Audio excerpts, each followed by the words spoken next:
Well, joining me now, we have California Congressman Ted Lieu, Vice Chair of the House Democratic Caucus and member of the Judiciary and Foreign Affairs Committees. Welcome, my friend. Let's get right into it because organizers say nearly 7 million people turned out Saturday at protests across the country. 2 million more, by the way, than those rallies in June. What is the impact of what you saw yesterday, and what do you say to Speaker Mike Johnson and other Republicans who called the demonstrations Hate America rallies? Thank you, Alex, for your question. The No Kings protest was the largest protest in U.S. history, and it had one central message, which is that we will not yield. We will not yield to Trump's authoritarian actions. We're not going to yield to his assault on health care. And we want Speaker Johnson to call back House Republicans who've been on vacation to come back in D.C. and end this shutdown. So we'll see when that's going to happen. But we, meantime, have former National Security Advisor John Bolton, as you know, who was charged this week with 18 counts related to his alleged mishandling of classified information just the day before in the Oval Office. President Trump, while flanked by the nation's three top law enforcement officials, named other people that he wants prosecuted. And that includes former Special Prosecutor Jack Smith, Senator Adam Schiff. So as a member of the Judiciary Committee, how do you respond to this? Are you worried your California colleague, Senator Schiff, will be targeted next? I am worried. Donald Trump clearly has weaponized the Department of Justice, and the leadership at the Department of Justice is simply doing Donald Trump's bidding. Now, not all cases are the same. I think their indictments of Letitia James and James Comey appear unreasonable to me. But John Bolton, based on the indictment allegations, does seem to have possessed classified information, mishandled it. And some of those allegations seem just like the mishandling of classified information by Donald Trump. And so my view is no one is above the law. I believe Donald Trump was appropriately indicted also for mishandling classified information. So we shouldn't treat every case the same. We should just see where the facts lead. One of the biggest days of protests against President Trump and his policies, it took place on Saturday in cities around the U.S. Coast to coast, people came out in droves for the No Kings rallies in what Trump's critics view as a president acting more like a monarch than an elected official. According to organizers, nearly 7 million Americans participated in roughly 2,700 marches. The largely peaceful protests come amid accusations that Trump is pushing this country toward authoritarianism, or in some protesters' views, we are already there, including using the office to advance his family's business interests, sending federal troops to Democrat-run cities, and using the Justice Department to arrest his political enemies. Democratic lawmakers also embraced this weekend's No Kings rallies, with many taking aim at Trump and Republicans, trying to brand the protests as hate America demonstrations. Watch this. Donald Trump is not a king. Donald Trump is a bully. Millions of Americans are coming out today not because they hate America. We're here because we love America. No dictators! No kings ever!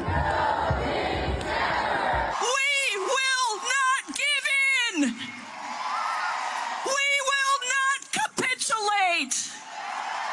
We are the people's movement that will save our democracy. And the last person you saw right there was Congresswoman Pramila Jayapal. She joins us now. Congresswoman, thanks for making time for us tonight.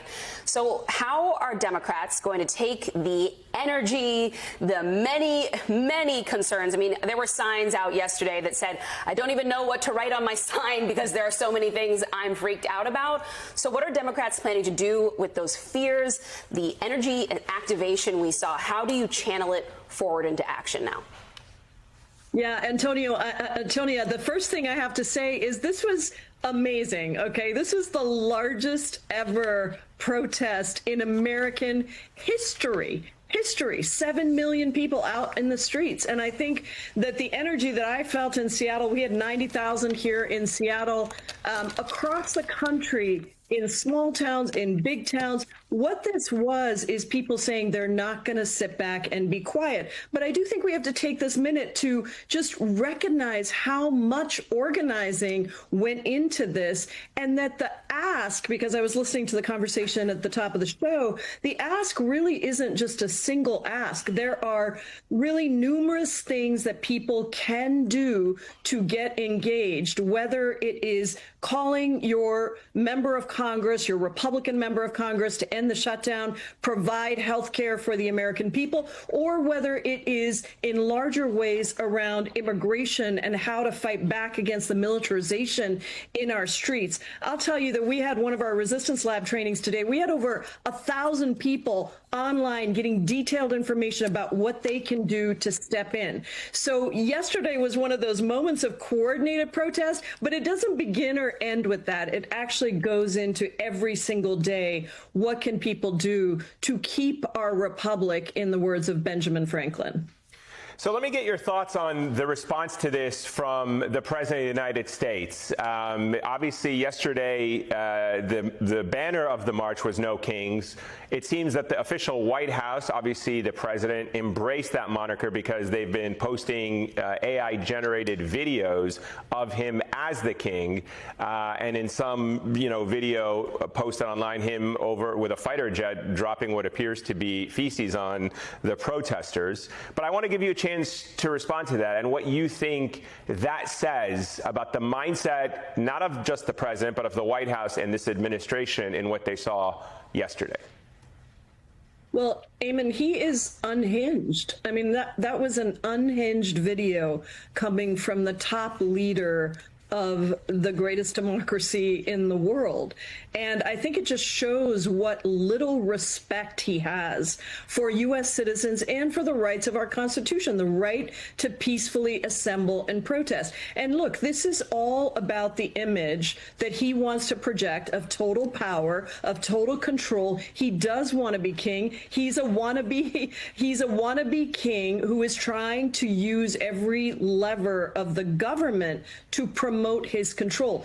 It's disgusting, as are so many things that he does. But I think that it really shows exactly what this administration is trying to do: suppress dissent, show their power, and use the government for partisan purposes, not to benefit the American people, not to lift up the rights that are so clearly articulated in our Constitution, in our Declaration of Independence, but actually to try and mock, suppress, dehumanize, and stop any kind of resistance. Congresswoman, as we were discussing right before you came on, there are some limits to what Democrats can do to push back against these authoritarian actions because they're in the minority. Republicans need to hold their own accountable, which right now seems like a fantasy almost. Do you think yesterday's protests made any difference in how your Republican colleagues might be thinking about those kinds of questions? Are they more afraid of being held accountable for not holding their party leader to his office? Well, Catherine, I do think that yes, in a couple of different ways. One is we've already seen some cracks emerge with people like Marjorie Taylor Greene saying that she agrees that we should be providing health care to people and that this shutdown is Republicans' fault. The second is in the polling, right? The turnout in the streets is also a measure of public opinion and where the public is.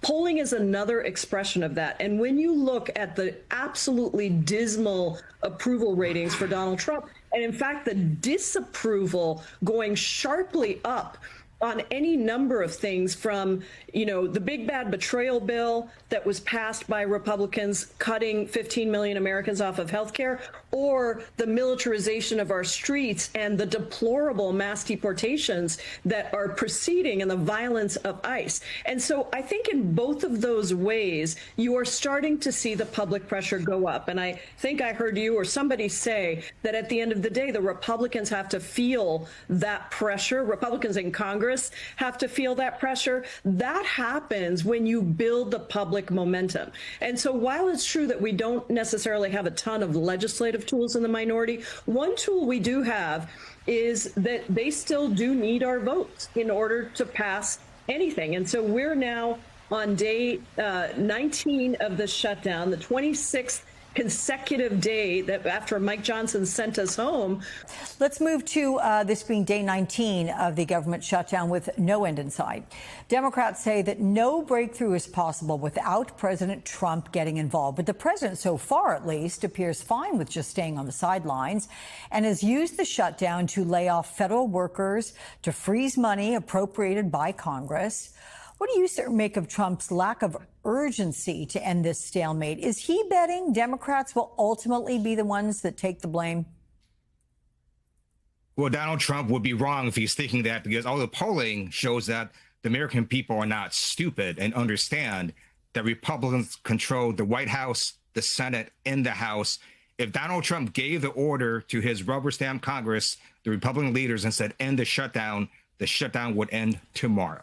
And so this is all on Donald Trump and House Republicans. And we ask House Republicans and Senate Republicans to work to open the government. And again, Democrats have been in Washington, D.C. the last 3 weeks during the shutdown. House Republicans are on vacation.